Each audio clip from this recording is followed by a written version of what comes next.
For example 5 volt झाला, 5 volt पर्यंत glass rod charge झाला असं उदाहरण घेतलं मी. मग जेव्हा ग्लास रॉडचं 5 व्होल्ट पर्यंत चार्ज झालेलं आहे, खूप कमी असतं पण मी 5 व्होल्ट एक्झाम्पल म्हणून घेतलोय, आणि जेव्हा याच्या स्पर्शामध्ये आलं तेव्हा याचं पोटेन्शियल डिक्रीज होऊ लागलं, याचं किती होतं 0 होतं आणि याचं किती होतं 5 व्होल्ट आहे. जेव्हा हायर पोटेन्शियलवाला बॉडी लोअर पोटेन्शियल बॉडी सोबत कॉन्टॅक्टमध्ये आणल्यानंतर transfer of electron takes place from lower potential to higher. Mobility इलेक्ट्रॉनची जास्त असते, पळणारा चपळ असतो इलेक्ट्रॉनच, का त्याचं मास सर्वात कमी आहे असं सांगितले ना. मग हे पॉझिटिव्ह चार्ज याच्यावर उतरत नाहीत, निगेटिव्ह इलेक्ट्रॉन तिकडे जातात.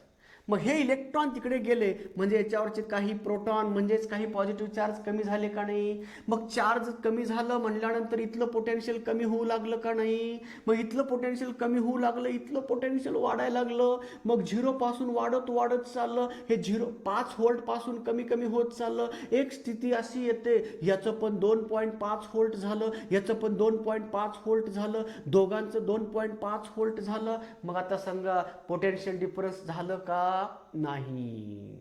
आणि जोपर्यंत पोटेन्शियल मध्ये डिफरन्स होणार नाही तोपर्यंत चार्ज इकडला तिकडे जाणार नाही. मग मला सांगा या बॉडीवर किती व्होल्ट पर्यंत चार्ज केलात आता तुम्ही 2.5 व्होल्ट. मग या बॉडीचं पोटेन्शियल किती झालं 2.5 व्होल्ट. पुन्हा काढून घ्या. आता काढल्यानंतर वापस चार्ज जाणार नाहीत. का जाणार नाहीत, दोघांचं पोटेन्शियल सेम झाले ना. म्हणून कॉन्टॅक्ट ठेवला काय तोडला काय सारखंच. मग आता पुन्हा काढून घ्या. काढल्यानंतर या रॉडचं पोटेन्शियल किती झालं 2.5 व्होल्ट. पुन्हा त्याला घेऊन जा, पुन्हा एकदा रब करा, पुन्हा तो 5 व्होल्ट पर्यंत चार्ज होतो. 5 व्होल्ट पर्यंत चार्ज झाला, आणा पुन्हा वापस. मग पुन्हा इथं कॉन्टॅक्टमध्ये आणा. 5 व्होल्ट याचं जास्त आहे, याचं 2.5 आहे. मग transfer of charge takes place. Actually electron इकडे जातात, पण मी असं बोलताना असं म्हणतोय की transfer of charge takes place until the potential of both body remains constant. पुन्हा दोघांचं सेम होईल असं पद्धत. आणि मग मला सांगा या फिजिकल कॉन्टॅक्टमध्ये कंडक्शन ऑफ इलेक्ट्रॉन होत आहे. म्हणजे ट्रान्सफर ऑफ इलेक्ट्रॉन म्हणजे कोणती प्रोसेस, कंडक्शन प्रोसेस आहे. कारण फिजिकल कॉन्टॅक्ट आहे ना इथं, म्हणून कंडक्शन व्हायला लागलं. मग इलेक्ट्रॉनचं कंडक्शन होत असल्यामुळे त्याचं नाव काय पडलं, charging by conduction method. Okay, physical कॉन्टॅक्टमध्ये आणायचं आणि इलेक्ट्रॉनचं कंडक्शन घडवायचं आणि मग याच्यावरचे चार्जेस याच्यावर निर्माण करायचे. मग आता सांगा हा अनचार्ज बॉडी चार्ज होऊ लागला का नाही, होऊ लागला. याचं पोटेन्शियल वाढायला लागलं का नाही, वाढत आहे. मग याच्यावर कोणते चार्ज येऊन बसायला लागलेत, पॉझिटिव्ह चार्ज. का, याचे इलेक्ट्रॉन निघून गेलेत ना, मग इथं पॉझिटिव्ह चार्ज निर्माण झाले. मग या मेथडला म्हणतात कंडक्शन मेथड. परंतु एवढं असताना सुद्धा आपल्याला दुसरी मेथड शोधण्याची का गरज पडते, कारण काय, याला मर्यादा आहेत. समजा तुम्हाला या कंडक्टरवर 10 व्होल्ट पोटेन्शियल पर्यंत मला चार्ज करायचं आहे. कंडक्टरवर जास्तीत जास्त चार्जेस मिळवायचे आहेत जेणेकरून मला जास्त व्होल्टचा कंडक्टर तयार करायचा आहे. मग काय करता येईल, मग मला काय करावं लागेल, 10 पेक्षा जास्त पोटेन्शियल निर्माण करणारा रॉड आणावं लागेल. मग रॉड जर मी मिळवू शकत असेल तर याची काय गरज आहे, मग मला मी डायरेक्टली 10 व्होल्टचा रॉड जर निर्माण करत असेल तर त्यालाच वापरत जातो ना प्रत्येक वेळेस, याला निर्माण करायची का गरज आहे. म्हणून माणसाचा स्वार्थी स्वभाव असतो. मला काय करायचं आहे, या बॉडीवर या कंडक्टरवर जास्तीत जास्त चार्जेस जमा करून ठेवायचं आहे, पण सोर्स कमी कमी चार्जचा आहे. या ग्लास रॉडच्या साह्यानंच कमी व्होल्ट पासून मला जास्तीचं व्होल्ट निर्माण करायचं असेल, म्हणजेच माणूस असाच करतोय, मला संपत्ती जमवायचा असेल तर बचत करावी लागते. तसं कमी कमी दररोजच्या किंवा मंथली पेमेंटमधून मला काही सेव्हिंग करता आली पाहिजे. पर मंथली मी बचत केली पाहिजे आणि एक मोठा अमाऊंट जमा केला पाहिजे, जो अमाऊंट मंथली पेमेंटपेक्षा कितीतरी पटीने जास्त असतो. तसंच जेव्हा मी एखाद्या ग्लास रॉडच्या साह्यानं 5 व्होल्ट पर्यंत आणत होतो चार्जेस, पण इथलं मला व्होल्टेज 5 पेक्षा पुढे जातच नव्हतं फिजिकल कॉन्टॅक्ट झाल्यामुळं. मग मला इथं 10 व्होल्ट पर्यंत जर आणायचं असेल, नक्कीच इकडचा रॉड किंवा इकडचा चार्ज बॉडी मला 10 पेक्षा जास्त व्होल्टवालाच आणावं लागेल ना. म्हणून there is a limitation to charge the conductor by conduction method. Conduction मेथडच्या साह्यानं मेटलला चार्ज करणं हे मर्यादा असल्यामुळं मला दुसरी मेथड यूज करावी लागली. आणि ती दुसरी मेथड म्हणजे कोणती आहे, charging by induction method. Charging by induction method इतकी इंटरेस्टिंग आहे, जसं आपण इंडक्शन म्हणजे काय सांगतोय, एखादी चार्जड बॉडी अनचार्जड बॉडीच्या फिजिकल कॉन्टॅक्टमध्ये न आणता या बॉडीवर चार्ज निर्माण करण्याची पद्धत. The method to charge the uncharged conductor, method to charge the uncharged metal by without any physical contact between charged body and uncharged conductor. Charged body आणि अनचार्जड कंडक्टरच्या मध्ये कुठलाच फिजिकल कॉन्टॅक्ट न आणता या अनचार्जड बॉडीवर चार्ज निर्माण करण्याची process म्हणजेच इंडक्शन मेथड आहे. फक्त शेजारी आणून ठेवा आणि ही बॉडी चार्ज निर्माण करू शकते, आणि या पद्धतीला charging of metal by induction method म्हणतोय. आणि मग चार्जिंग बाय इंडक्शन मेथड करत असताना चार्जड बॉडी शेजारी आणायची. जसं आपण हिंदू संस्कृतीमध्ये आपण काय करतो, देवाला नैवेद्य दाखवण्याची भावना असते आपली. मग अध्यात्म काय सांगतं, देवाला नैवेद्य समोर नेऊन ठेवलं म्हणजे इंडक्शन मेथडनं तो खातो. नैवेद्य समोर ठेवले की इंडक्शन मेथडनं तो खातो, आणि हे झालेले वापर झालेले हे अन्न आपण गाईला देत असतो, किंवा नैवेद्य गाईला देण्याची ही संस्कृती असते. अगदी तसंच इथं आपण चार्जड बॉडी एक नैवेद्याचा प्रमाण आहे, आणि मग ते अनचार्जड बॉडीच्या शेजारी नेऊन ठेवायचं, आणि शेजारी आल्याबरोबर याच्यामध्ये चळवळ निर्माण होते, आणि त्या चळवळीचा फायदा माणसानं कसा घेतला चार्ज बाय इंडक्शनमध्ये सांगतोय. म्हणून the process to charge the metals by without any physical contact between charged body with uncharged body, uncharged metal, uncharged conductor.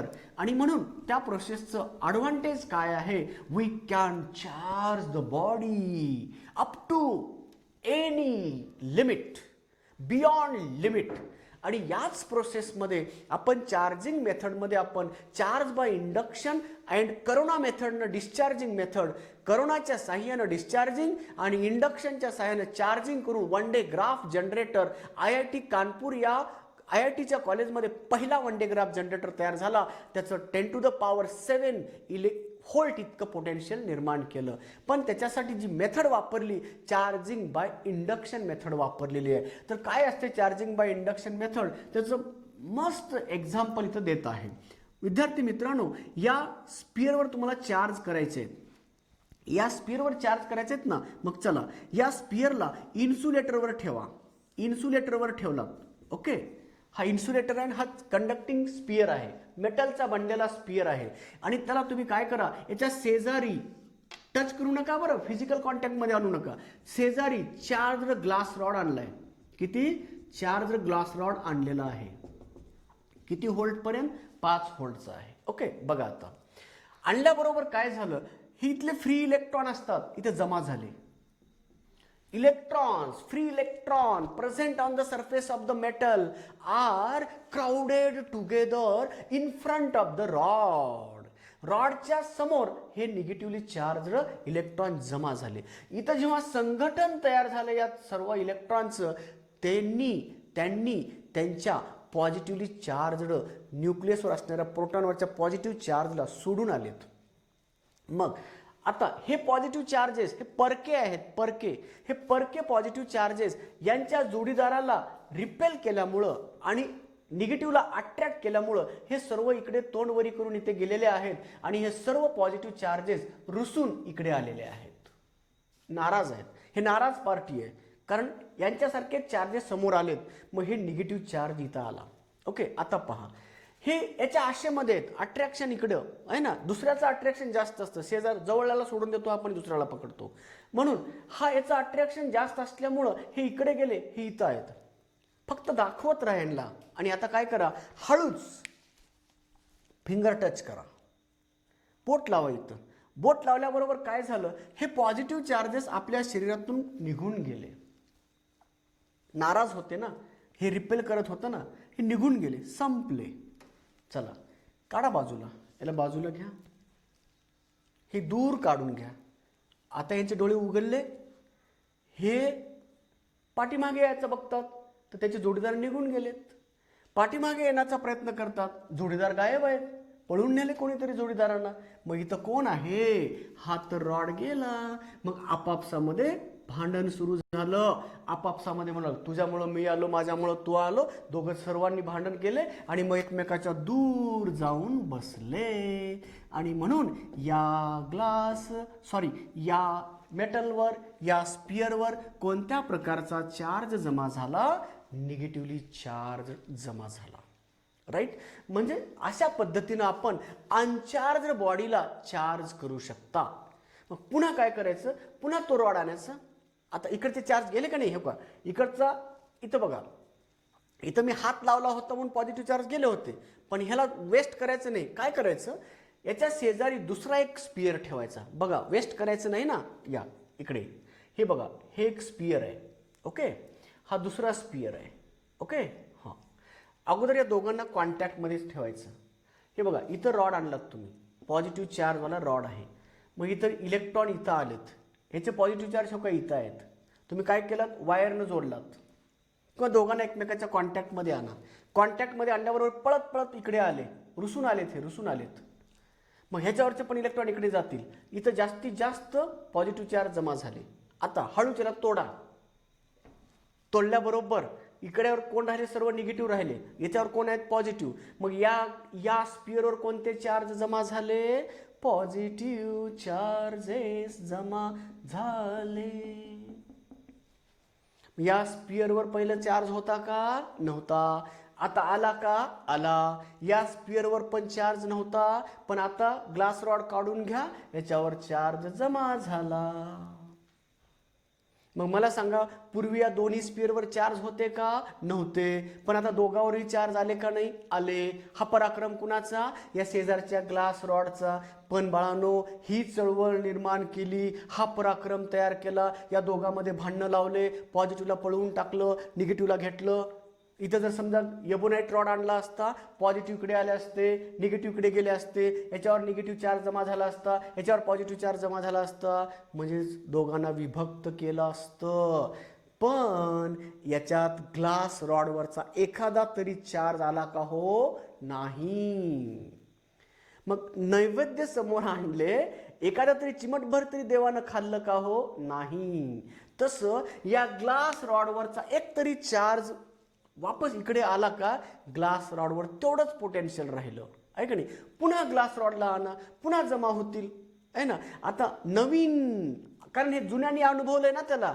मग जुन्याला काय वाटतं? हे असं चकल्या मारतं. मग नवीन कोणतरी बकरा भेटतो त्यांना. मग नवीन इलेक्ट्रॉन आले, मग नवीन पॉझिटिव्ह चार्ज इथं जाऊन जमा होणार. म्हणजे जसं जसं तुम्ही परत परत आणू लागलात, रिपिटेटिव्हली ही प्रोसेस करू लागलात, तर हे पॉझिटिव्ह चार्जेस इकडे जाऊ लागले. आता दुसरं काय करू शकता? याचा साईज काय करायचा? याचा साईज कमी कमी करा, याचा साईज मोठा मोठा करा. या कंडक्टरचा जर मोठा साईज असेल तर इकडचे जास्तीत जास्त इलेक्ट्रॉन इकडे येतील आणि इकडचे जास्तीत जास्त पॉझिटिव्ह चार्ज इकडे जातील. परत परत याच्यावर पॉझिटिव्ह चार्ज वाढत चालले आणि मग याच्यावर पॉझिटिव्ह चार्ज फ्रिक्वेंटली वाढत चालले. एक मर्यादा अशी येते, इथलं खूप मोठं पोटेन्शियल तयार झालं, पण प्रत्येक वेळेस किती व्होल्ट आणत होतात हो तुम्ही? 5 व्होल्टच. थेंबे थेंबे तळे साचे. म्हणून वाटेल त्या लिमिटपर्यंत तुम्ही चार्ज करू शकता एखाद्या मेटलला, पण कोणत्या प्रोसेसनं? चार्जिंग बाय इंडक्शन मेथडनं चार्ज करू शकता, पण चार्जिंग बाय कंडक्शननं बियॉन्ड लिमिट चार्ज करू शकत नाही. These are the 3 methods to obtain the static charges: charging of insulator, charging of conductor, charging of insulator by frictional electricity, charging of conductor by conduction method, charging of conductor by induction method. In this way, charge म्हणजे काय? Charge define केला आणि charge unit काय, charge मोजला कसा, charge किती प्रकारचे असतात आणि ते कुणी सांगितलं? ज्याच्यावर इलेक्ट्रॉन निघून गेलेत, ज्यांनी इलेक्ट्रॉन गमावलेत त्याच्यावर पॉझिटिव्ह चार्ज राहतो, ज्यांनी इलेक्ट्रॉन कमावलेत निगेटिव्ह चार्ज असतो. त्याचं वजन काय होतं, त्याच्यावर चार्ज किती येतो, त्याचं मास काय होतं, त्याचं साईज काय होतं, एवढं डिस्कशन केलं आपण. चार्जला डिफाईन केलं, चार्जचे युनिट सांगितले, चार्जचे डायमेन्शन सांगितले, चार्जला स्केलार आहे असं सांगितलं, चार्ज दिशा नसते असं सांगितलं, आणि चार्ज मोजलं कसं एवढं झालं, आणि स्टॅटिक चार्ज निर्माण कसे केले हे पण झालं. म्हणजे चार्ज नावाचा फॅक्टर इथं संपला. व्हॉट इज चार्ज, तर व्हॉट इज चार्ज हे झालं चार्जचं बेसिक नॉलेज. स्टॅटिक चार्ज पण निर्माण केला हे झालं चार्जचं बेसिक नॉलेज. परंतु चार्जला आपणाला इंटरॅक्शन शिकायचं आहे.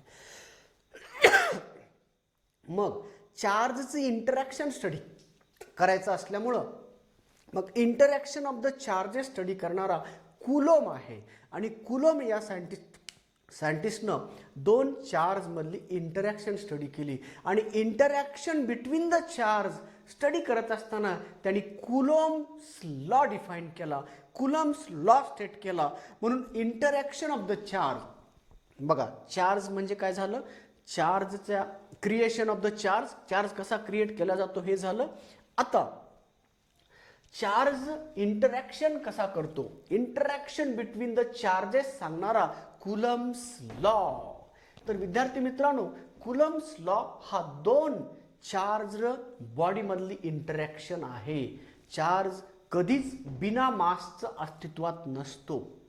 लक्षात घ्या, चार्ज कधीच मास विना अस्तित्वात नसतो. चार्जला त्याचं अस्तित्व सिद्ध करायचं असेल तर कुणा तरी मासचा आधार घ्यावा लागतो. जसं मी पहिल्या उदाहरण दिलं ना, आत्म्याला अस्तित्व साध्य करायचं असेल, अस्तित्व सिद्ध करायचं असेल तर शरीरयुक्त मासची गरज आहे.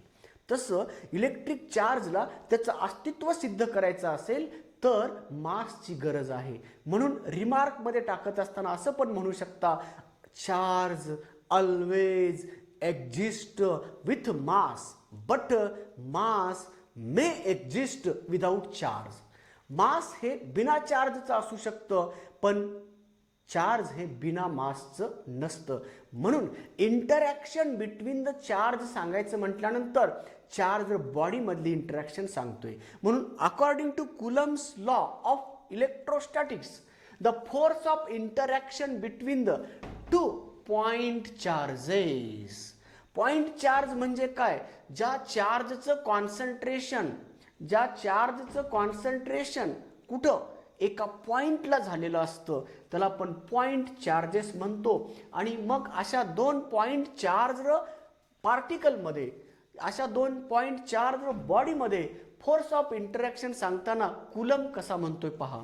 Statement of Coulomb's law, the force of interaction between two static point electric charges is directly proportional to product of the magnitudes of the charges and inversely proportional to square of the distance between the two charges.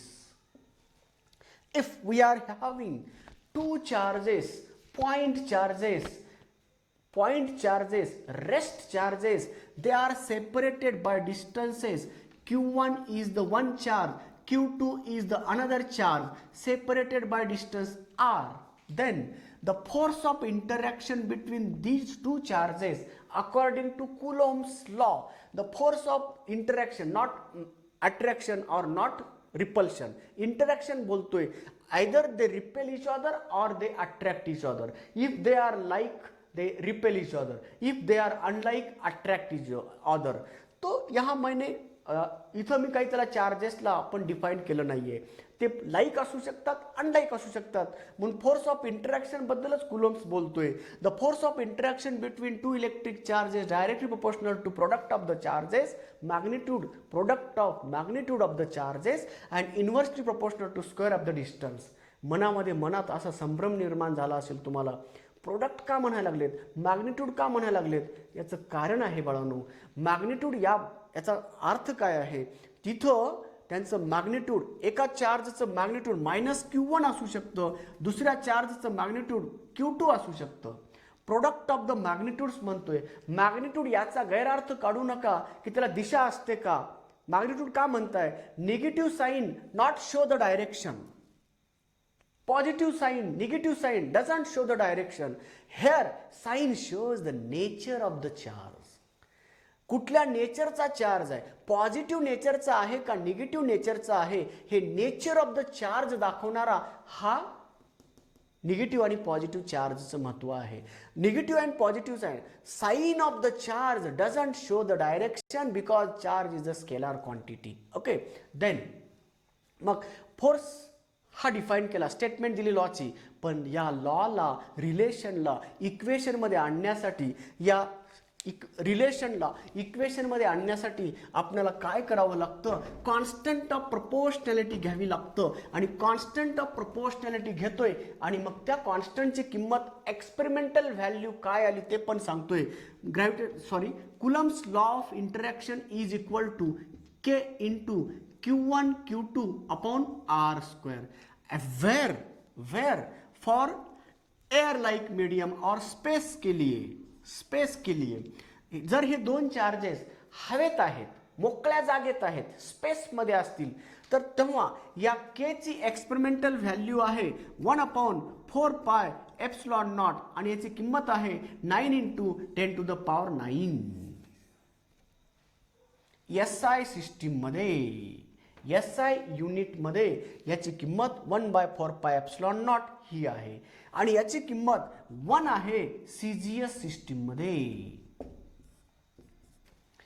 म्हणून coulomb constant जो आहे, हा coulomb constant के CGS सिस्टीममध्ये त्याची किंमत 1 आहे आणि SI सिस्टीममध्ये त्याची किंमत 9 × 10⁹ आहे. Experimental value of this K depends upon the system used to measure the force. तो फोर्स मोजण्यासाठी, ते चार्जेस मोजण्यासाठी, डिस्टन्स मोजण्यासाठी कुठली सिस्टीम यूज करताय त्यावर सुद्धा कुलम फोर्स डिपेंड आहे. म्हणून कुलम फोर्सचं इक्वेशन तयार झाल्याबरोबर मनामध्ये असंख्य संभ्रम निर्माण झाले. On what factor the Coulomb force depend. Statement जरी कुलमनं असं सांगितलं असेल, Coulomb force directly proportional to product of the charges inversely proportional to distance. फक्त या दोघांवरच कुलम फोर्स डिपेंड नाही, आणखीन कुणावर तरी डिपेंड आहे, म्हणजेच माध्यमावर डिपेंड आहे. कुठल्या माध्यमात ते दोन चार्जेस ठेवतात त्याच्यावर डिपेंड आहे. समजा हे दोन चार्जेस एअर सारख्या माध्यमात ठेवलात, व्हॅक्यूममध्ये ठेवलात, फ्री स्पेसमध्ये ठेवलात, तर तेव्हा याची किंमत 1/4πε0 आणि त्याची SI सिस्टीममध्ये किंमत ही आहे. तर मग कुलम फोर्सचा फॉर्म्युला असा होतो 1/4πε0 Q1 Q2 upon R square. हे आहे Coulomb's equation, Coulomb force between two static charges. Rest charge असले पाहिजेत. कुलम्स लॉ कुठेही वापरला जात नाहीये. Coulomb's law only applicable for rest charges, Coulomb's law only applicable for point charges. आणि मग force not only depend upon Q1 Q2 but it is also depend upon product. जोपर्यंत product बदलत नाहीये तोपर्यंत फोर्स बदलत नाहीये. असं का म्हणतोय? अकेला बदला Q1 Q2 हा प्रोडक्ट बदलण्यासाठी कुठलाही एक बदलला तरी प्रोडक्ट बदलतो, कुठलाही Q1 बदलला तरी प्रोडक्ट बदलतो, Q2 बदलला तरी प्रोडक्ट बदलतो. पण एक वेळ अशी येते दोघेही बदलले तर नेहमीच प्रोडक्ट बदलतो असं नाही ना. म्हणून जोपर्यंत प्रोडक्ट बदलत नाही तोपर्यंत फोर्स बदलत नाही आणि जोपर्यंत प्रोडक्ट बदलेल तोपर्यंतच फोर्स बदलतो. मग प्रोडक्ट कधी बदलू शकतो? दोघांपैकी एक जण बदलला तर प्रोडक्ट बदलतो आणि नेहमी दोघं बदलले तर नेहमीच प्रोडक्ट बदलतो असं नाही. का नाही? समजा Q1 हा 1/2 झाला आणि Q2 हा 2 झाला, ट्वाइस झाला, तर दोघांचा प्रोडक्ट बघा किती येतो? 1च येतो. म्हणून Q1 वाढला, डबल झाला, Q2 अर्धा झाला तर प्रोडक्ट तेवढाच राहतो. मग तेव्हा फोर्स बदलला का? नाही. म्हणून त्याला मिनिंग प्रोडक्टचं का दिलं, प्रोडक्ट ऑफ द चार्जेस का दिलं, याचं कारण असं आहे की जोपर्यंत प्रोडक्ट बदलत नाही तोपर्यंत फोर्स बदलत नाही. हे अर्थपूर्ण मिनिंग, त्याचं मिनिंग हा आहे. फक्त एका चार्जवर आहे असं म्हणणं चुकीचं होऊ शकतं. जोपर्यंत प्रोडक्ट बदलत नाही तोपर्यंत बदलत नाही हे योग्य ठरतं. म्हणून Coulomb force depend upon the product depend upon the medium between the in which the charges are placed and depend upon the inverse square law of the distance. Okay, मग आता यामधला जो माध्यम आहे हा माध्यम काय इंडिकेट करतं हे बघा. हे 9 × 10⁹ बदलेल का? माध्यम बदलल्यामुळे हा नंबर कधी बदलतो का? नाही. मग माध्यम बदलला म्हणजे कोण बदलतं? तर हा बदलतो. हा कोण आहे याचा अभ्यास आपल्याला करायचा आहे. हा यातला कोण आहे याचा अभ्यास करण्यासाठी आपल्याला थोडंसं बाजूला सरकायचं आहे. म्हणजे हा परमिटिव्हिटी आहे. मग परमिटिव्हिटी हा कन्सेप्ट खूप काय कन्सेप्च्युअल आहे, म्हणजे थोडासा विचार करण्यासारखा आहे, म्हणजे वेगळा विचार आहे का?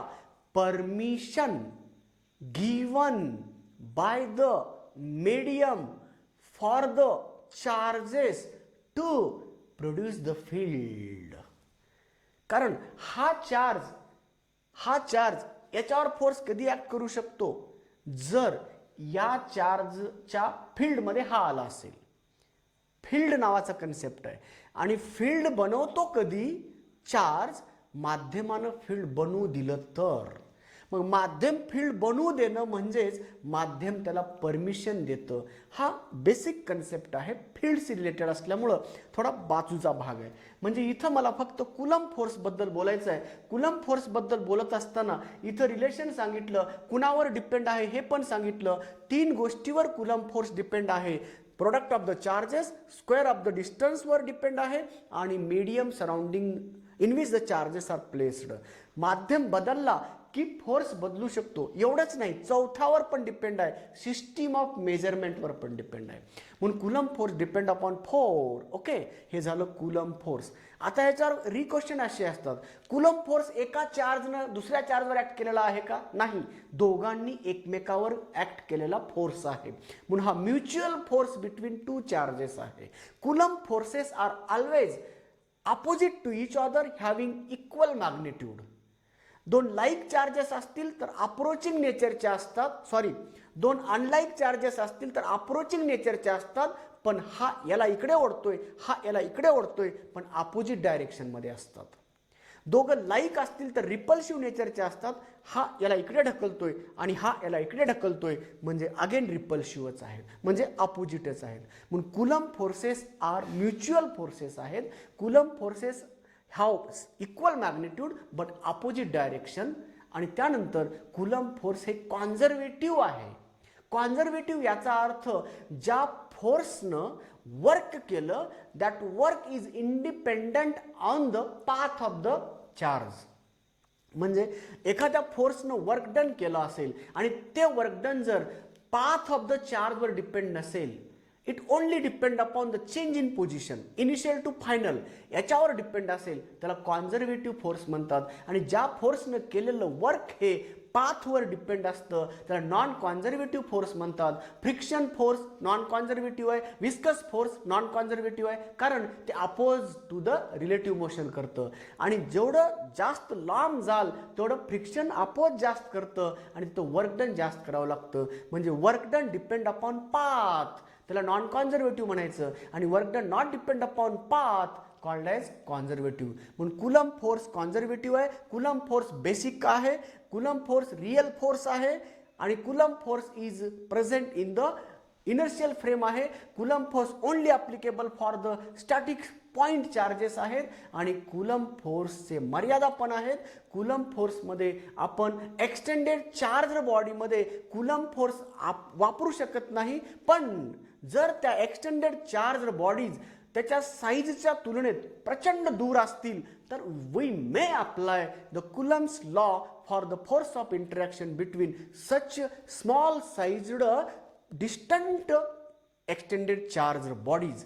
हा झाला कुलम फोर्सच्या मर्यादा आणि कुलम फोर्सच्या लिमिटेशन्स आणि कुलम फोर्सचे ॲप्लिकेशन सुद्धा आपल्याला शिकायचं आहे. तर विद्यार्थी मित्रांनो, आज आपण इलेक्ट्रिक चार्ज आणि इंटरॅक्शन बिटवीन द चार्ज शिकलेली आहे. इलेक्ट्रिक स्टॅटिक चार्ज कसा निर्माण करतो हे method of charging the conductor, method of charging the insulator पण शिकलेलं आहे. चार्ज डिफाईन केला. फ्रिक्शन इलेक्ट्रिसिटीसाठी इलेक्ट्रॉन काय आहे, इलेक्ट्रॉनचं कन्स्ट्रक्शन, इलेक्ट्रॉन स्मॉलेस्ट असतो, त्याच्यापेक्षा चार्ज वेगळा असतो का? हा पूर्ण चार्ज नावाचा कन्सेप्ट इथं संपतोय. फक्त उरतं काय? प्रॉपर्टीज ऑफ चार्ज आणि मग फील्डचा अभ्यास करूया. तर आज आपण इथं इंटरॅक्शनला थांबूया आणि पुढच्या लेक्चरला आपण प्रॉपर्टीज ऑफ चार्ज एक्सप्लेन करूया. Thank you very much. Bye bye.